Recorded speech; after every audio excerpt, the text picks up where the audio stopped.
Double Sports Talk, worldwide, with some news from the world of boxing. So y'all know what time it is. You ain't in a rush to get concussed. Now I'm gonna do something that I don't really like to do. You know, y'all know I don't really like to talk about the linear champ in the heavyweight division, Mr. Tyson Fury. Normally, when you're talking Tyson Fury, I'm gonna say what? Whatever. Right? Until he's in the ring. When he's in the ring, it's a whole different thing. So I was just thinking about something. Second ago, I said I'm gonna come on here, wing it. We're just gonna talk about something. We're gonna talk about Tyson Fury's win over Vladimir Klitschko, right? To get those belts. That win reminded me a lot. I know it's a little blasphemous, but just bear with me here. But of Ali versus George Foreman, right? Y'all probably ain't old enough to know George Foreman. Y'all know that old happy dude. The happy George Foreman. See, just see them clips of the other George Foreman. We talk about menacing stuff happening here. Mike Tyson, shoot, Mike Tyson didn't really want none of the old Foreman. That young one was nothing to mess around with. We had little Mike Tyson type guys like Joe Frazier. He was Mike Tyson esque, right? Just take away the body, but that left hook was Mike Tyson esque, right? Ken Norton, you know, George Foreman bounced him around like he was playing basketball out there. I'm talking about this dude is serious. So Muhammad Ali to come up with a tactic, right? Whether it be before the fight or in the fight, he came up with it. And to figure out how to tire this guy out and basically push him over in round what is it, 5 or 6, you rumble in the jungle. But to do that made Ali great. Now, I got George Foreman 2 out of 3 against Ali. Pretty much everybody except Lennox Lewis. My point. But I'm just saying, you got to come up with a tactic to beat a guy that's very menacing and formidable. Let's just call it like that. I think Vladimir fits the formidable. You know what I mean? Because 10 years not getting beat is formidable. Having a whole country act like they don't like boxing no more, and boxing is boring.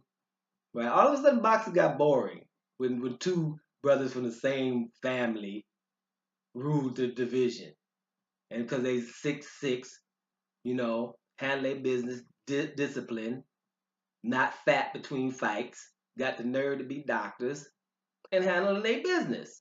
So you figure out how to beat them. You can't be sour grapes. All of a sudden it's boring. It wasn't boring. You gonna tell me Vitaly Klitschko is boring? Are you kidding me? Right? No, it's just you couldn't do nothing with it for a 10-year period. Right? So that's formidable, at least. Menacing is a different thing, depending on how you live, because that jab is menacing, but his demeanor isn't. So, okay, we won't give him menacing, but formidable, Vladimir Klitschko is definitely that. And if you want to get menacing, just go on and beat up little Klitschko and see if you want to see menacing. Then you'll see Vitaly Klitschko come beat you up. Don't beat up his little brother, right? Y'all know better. Don't beat up Vladimir. Vitaly come get you. He would come out of retirement and want to beat up Tyson Fury, all right? Mad Anthony Joshua in the ring for beating up Vladimir. Vitaly don't play. Everybody know it too, right? Vitaly don't play. But anyway, Tyson Fury was able to get in that ring with your boy Vladimir Klitschko, the Vladimir Klitschko that hadn't lost in 10 years, and come up with a tactic. Right? Probably did it in the fight because he started fainting. You're right. We know he don't have punching power, but he's fainting. And now, like I've said in many videos, a 6'9", 275-pound dude fainting gonna make you at least think about it. I don't care what his punching power is supposed to be, right? And it had Vladimir Klitschko not letting his hands go at all. I told you, Vladimir landed 50 punches in that whole fight. That's a pretty good tactic. A lot of it had to do with what happened before the fight, getting in your mind. And that's what his strength is, people. I know I'm probably repeating myself to some of you, but I'm just saying because Tyson Fury's back, not in the news right now, so I'm putting him in it. Let's think about him for a second because he's getting back in. We know that he wants to, maybe they fight with Deontay Wilder might materialize here soon. That would be good. If your boy Tyson Fury can get a nice little win here or something like that, that would be huge, right? But listen, there's not no definites with this guy.